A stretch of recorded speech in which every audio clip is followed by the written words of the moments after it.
Alloh taolo nima deyapti? Diqqat qilinglar. Birodarlar, siz haqingizda xohlagan gapini gapirsin. Sizning ustingizda xohlagan ishini qilaman desin. Kim aytgani bo'ladi? Alloh aytayapti.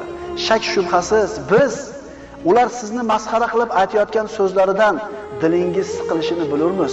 Bandalarim dillari siqilayotganini men bilaman, deyapti. Muhammad alayhisalom haqida shunaqa gap gapirilgan. Ey Muhammad alayhisalom, bularni gapirayotgan gapidan qilayotgan ishidan sizni dilingiz siqilayotganligini men bilaman, deyapti. Endi nima qiling, deyapti. Xuddi shularga o'xshab borib gap qaytaring, ularga shu o'zlariga yarasha ish qiling yoki shu fe'liga yarasha fe'l qiling dedimi? Nima deyapti? Voy parvo qilmang, deyapti. Oyat davomini o'qiymiz. Shak shubhasiz biz sizni ular masxara qilib aytayotgan so'zlarini eshitib siqilayotganligingizni bilamiz biz, deyapti. Bas siz Parvardigoringizga hamda aytish bilan u zotni